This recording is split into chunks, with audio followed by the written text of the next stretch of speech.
Hello viewers, today we are going to see about the law of inertia, or we can state Galileo's law of inertia. To explain the law of inertia, we will consider three cases. Case 1, assume this is a ramp and this is at height h. Okay. So when a rolling object, say a shot put ball, is placed here, it starts rolling down to the bottom.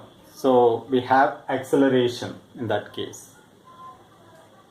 In case 2, you have the same height of this ramp. Okay. Now, if a shot put ball tries to reach the height h, it is against the gravitational pull, and then we call it as retardation. So first case is acceleration, second case is retardation. And you have third case, a shot put ball rolling in a horizontal surface without any friction. So we have not taken into account other external forces. So that means there is no friction at all. If that is the case, it is neither accelerating or retardation, but it moves with a constant velocity. So this is the three case which was observed by Galileo. To explain in detail about Galileo's concept, assume you have a solid ball, say a shot put ball, solid iron ball, or some object. Now this height is h, here also height is h, and you have a plane to support this ball. So what happens is, this ball from height h tries to travel and reaches this height. So this angle is theta 1 and reaches the height h. Okay, this is case 1. Now what you do is, you make this ramp slightly, this angle is theta 1, slightly you decrease the angle theta 2.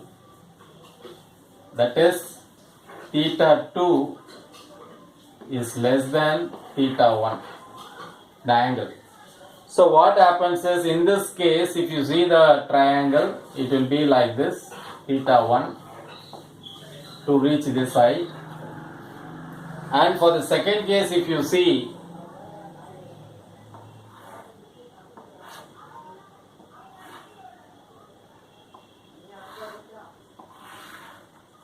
so this is theta 2. That means the distance covered is increased in case 2.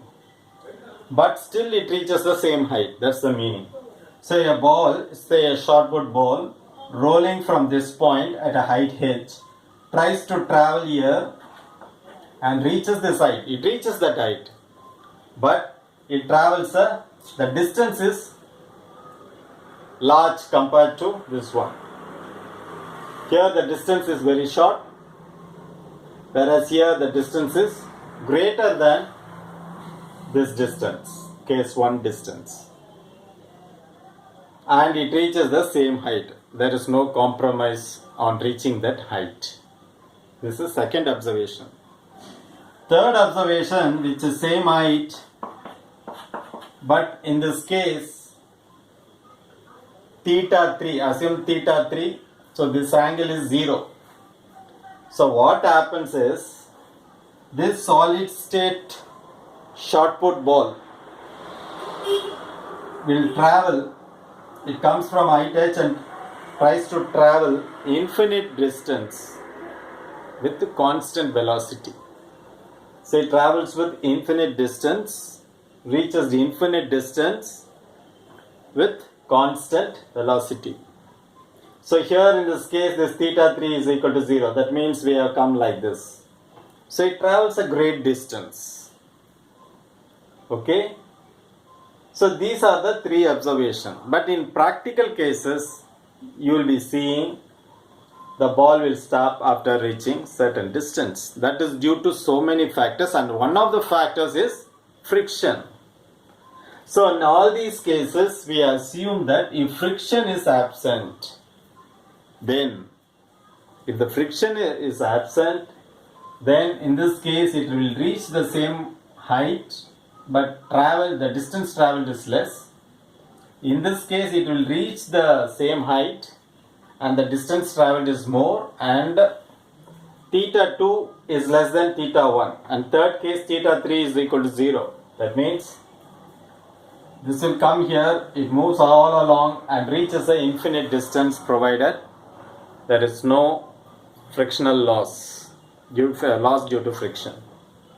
Okay, so that's the idea. If at all some forces are acting, assume a ball is subjected to different types of forces, and if you add all those forces, if the net force is 0, then an object moving on the surface will reach infinite distance with constant velocity. Now you got the point? See, so one force is acting, then you can expect acceleration, only one force. But if some other force tries to balance this force, then the object will go with uniform velocity and reaches an infinite distance. It means that whatever force is acting on a particular object, if all the net force is 0, that means what? There is no force acting on the object.